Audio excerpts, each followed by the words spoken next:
ইলিয়াসের কাছে ধরা খেয়ে গেল বিএনপি। এখন এই জিনিসটি আপনাদের কাছে আপাতদৃষ্টিতে ভুল মনে হতে পারে। বিএনপি কিভাবে ইলিয়াস হোসেনের কাছে ধরা খেল সেটি বলছি, তার আগে একটু তুলনা করে নেই সহজ করার স্বার্থে। আমরা জানি, যা আমাদের জানা মতে, মানে বাইরে থেকে যা দেখা যায়, যদিও বাস্তবে এখন আর তা নয়, বিএনপি একটি বিশাল দল, বিশাল কুমড়া বা কদু বা লাউ।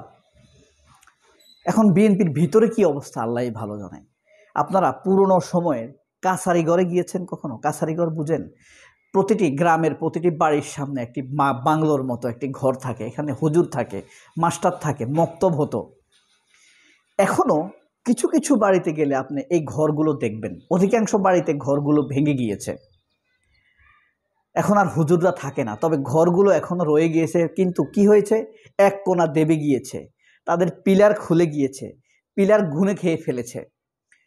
তারপরে টিনের চালের যে কাঠের গাঁথুনিগুলো সেগুলো গুনে খেয়ে ফেলেছে। চালার এক কোণা দেবে গিয়েছে অথবা পড়ে গিয়েছে, একদিকে বেড়া নেই, কুকুর ঘুমায়। বিএনপির অবস্থা কিন্তু এখন তাই হয়েছে। ঘুনে খাওয়া একটি বড় সংগঠন, ভিতরে আসলে তার জনপ্রিয়তা প্রায় ঘুনে খেয়ে ফেলেছে।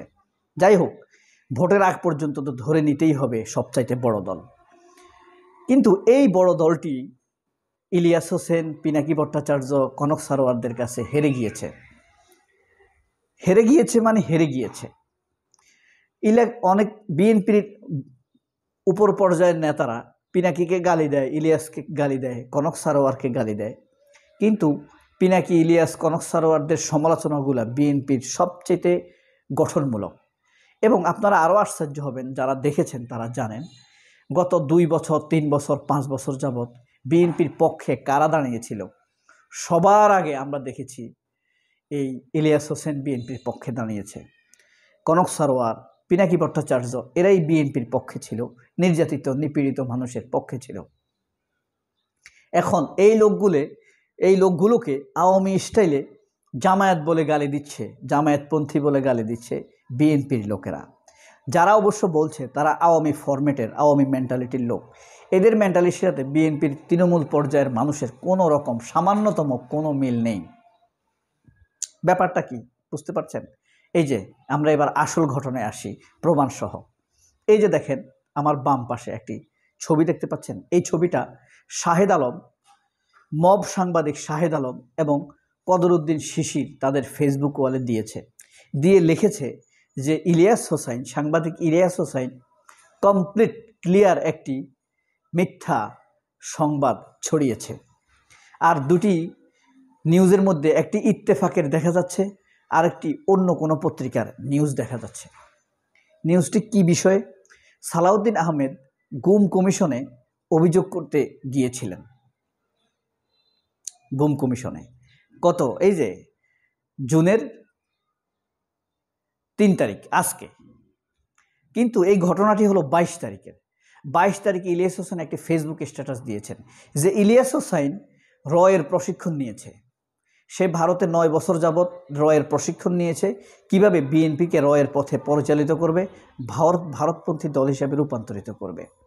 নয়তো শেখ হাসিনা পালিয়েছে 9 মাস হলো, এবং শেখ হাসিনা পালানোর পর সালাউদ্দিন আহমেদ ফিরে এসেছে, তারপরেও কেন সালাউদ্দিন আহমেদ এখনও গুম কমিশনে অভিযোগ দাখিল করল না? এই নামে, এই সারমর্মে একটি স্ট্যাটাস দিয়েছিল ইলিয়াস হোসেন।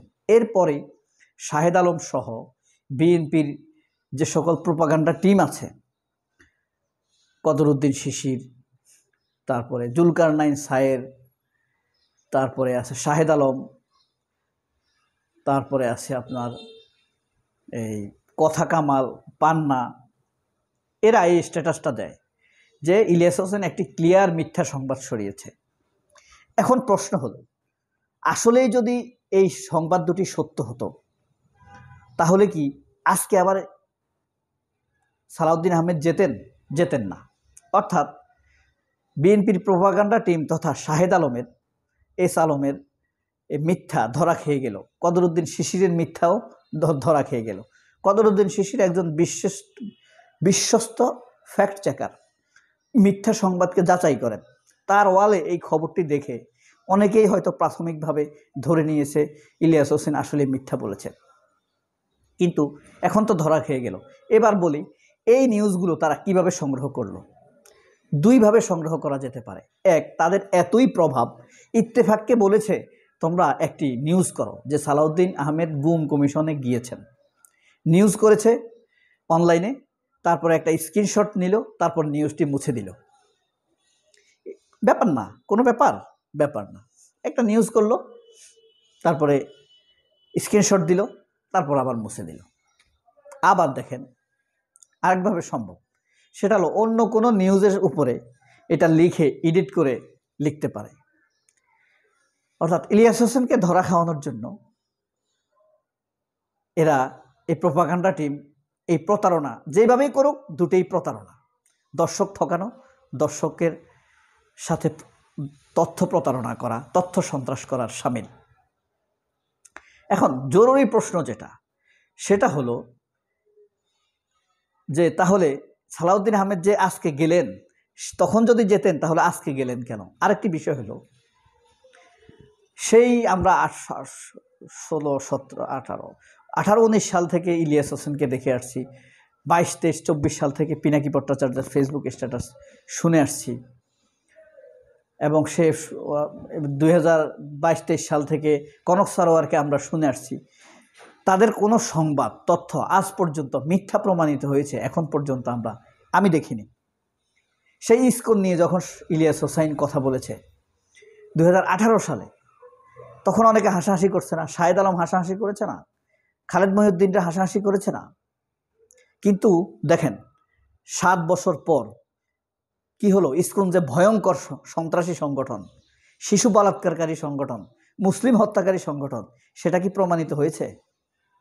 এই পর্যন্ত যদি ভিডিওটা যারা দেখে থাকেন, নিশ্চিতভাবে তাদের ভিডিওটি ভালো লাগার কথা। এবং তারা বলুন তো, ইলিয়াস হোসেনের কোনো সংবাদ মিথ্যা পেয়েছেন? আমি পাইনি। কনক সারোয়ারের কোনো তথ্য মিথ্যা প্রমাণিত হয়েছে? ভুলই তো প্রমাণিত হয়নি, মিথ্যা প্রমাণিত হবে কি? পিনাকি ভট্টাচার্যের কোনো পয়েন্ট, এই জাহিদটাকে জাহিদুর রহমান, ডক্টর জাহিদুর রহমান, খালেদ মহিউদ্দিন, মাসুদ কামাল, রুখসানা আঞ্জুম নিকোল টু দ্য পয়েন্ট জবাব দিতে পেরেছে? কেউ পারেনি। কারণ এদের তথ্যগুলো হলো একদম বস্তুনিষ্ঠ তথ্য, কেউ চ্যালেঞ্জ করতে পারে না। এমনি আন্দাজে বলে শাহেদ আলম, এটার বেল নাই, পিনাকি ভট্টাচার্য মব করে, আসলে নিজেই একটা মব সাংবাদিক সে।